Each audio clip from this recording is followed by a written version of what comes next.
pour revenir à l'autre question, la question du franc CFA,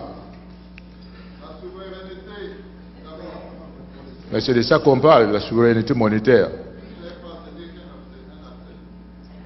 Voilà, donc, je vais dire très rapidement, il y a deux instruments principaux pour les économistes pour gérer une économie.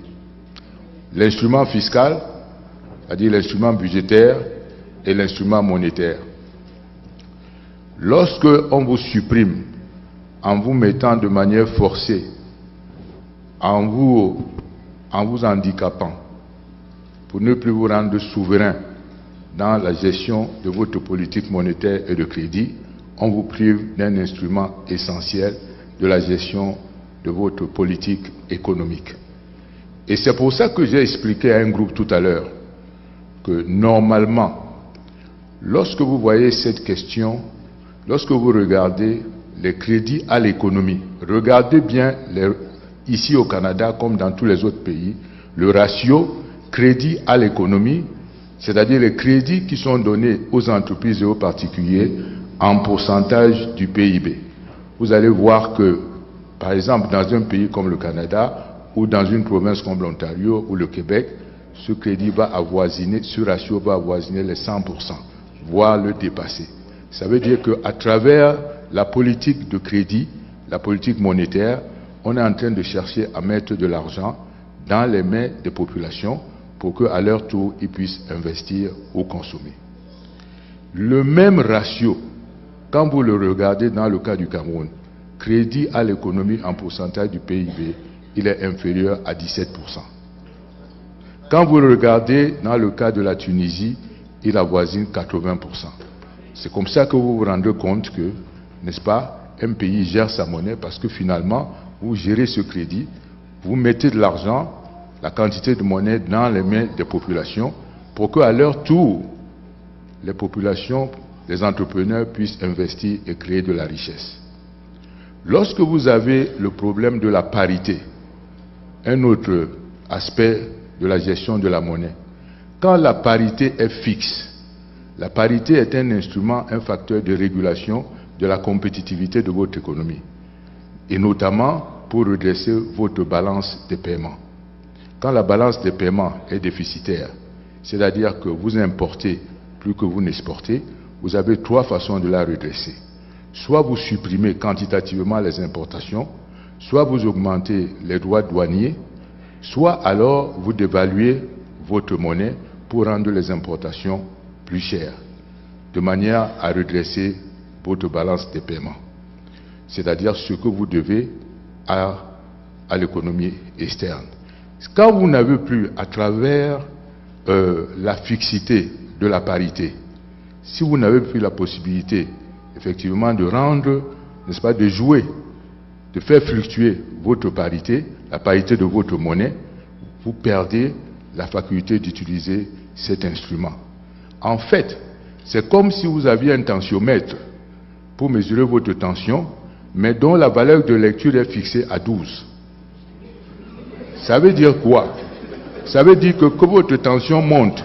Pour qu'elle baisse, le tensiomètre lit toujours 12. À partir de ce moment,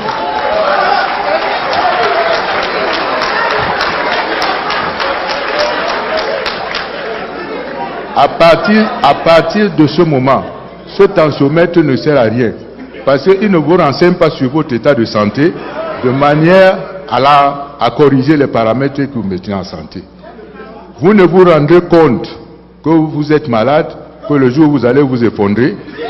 Et je vous souhaite beaucoup de chance si vous n'avez pas une attaque vasculo-cérébrale. Donc, voilà pourquoi, quand Ouattara disait l'autre jour en Côte d'Ivoire qu'on va faire l'éco et maintenir la parité fixe, n'est-ce pas? Ça veut dire qu'il fixait le tensiomètre à une valeur et ce tensiomètre ne pouvait plus vous permettre de lire l'état de santé de votre économie. Et c'est pour ça que vous avez vu, il y a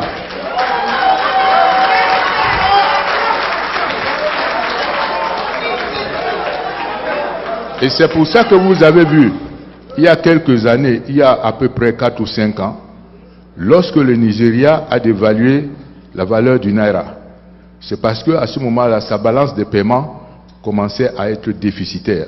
C'est-à-dire que le Nigeria importait plus qu'il n'exportait. Et à ce moment-là, il a dévalué pour décourager les importations. Maintenant, si vous êtes maître de votre monnaie, parce que là aussi, je vous dis à travers le paramètre crédit à l'économie, vous êtes ici au Canada, pour obtenir le crédit, c'est assez facile. On ne vous complique pas la vie. Si le même individu faisant le même métier que vous faites ici au Canada, si vous allez chercher l'argent au Cameroun, vous allez voir comment ça va être compliqué. Vous voyez? Alors que ici, ça va être facile. Pourquoi? Parce que le souverain dit que je crée la monnaie, ce que Tundian pouvait mieux appeler monnaie bien vide. La monnaie précède la production. Mais je donne la monnaie aux populations, aux entrepreneurs, pour qu'à leur tour, à travers leur innovation, à travers leur entrepreneurship, ils puissent créer la richesse. Et cette richesse, créer des emplois. Mais si vous n'avez plus la possibilité de créer cette monnaie, parce que vous n'avez pas d'argent, vous allez à la banque vous donne un crédit. C'est parce que la banque vous donne un crédit qu'elle crée la monnaie. Vous avez vu que quand l'économie américaine avait des problèmes de récession, était menacée de récession, ils faisaient ce qu'ils ont appelé quantitative easing. C'est-à-dire que la Federal Reserve, la Banque centrale américaine, baissait, n'est-ce pas, baissait le taux d'intérêt primaire pour rendre le crédit plus facile. Non seulement baissait le taux d'intérêt, mais rachetait les bons du Trésor et les titres du Trésor américain pour réinjecter de l'argent dans les circuits monétaires. Voilà. Donc, je pense qu'on se sera compris que l'autre côté, c'est que on ne peut pas me forcer à être dans un djangui avec vous, en disant que on me force à être dans une zone monétaire sans ma volonté avec la Centrafrique, avec le Tchad, avec le Gabon. C'est-à-dire, on me force à faire en sorte que la Centrafrique qui est en guerre a une monnaie qui a le même pouvoir que ma monnaie. Donc, quelque part, on est en train de me forcer à subventionner la Centrafrique. Je pense que on ne peut pas faire ça par la force. Si je veux vous aider ou je veux vous financer, il vaut mieux que moi-même je décide de vous financer ou de vous subventionner. Mais on le fait ensemble. C'est pour ça que les pays africains de la zone CFA auraient dû profiter du fait que la France elle-même a abandonné le franc pour entrer dans l'euro, pour eux-mêmes abandonner cette affaire à partir de ce moment-là. Je vous remercie. Merci beaucoup, Christian Penda Ekota. Merci pour cette brillante prestation, professeur Maurice Kamto, président élu. Mesdames et messieurs,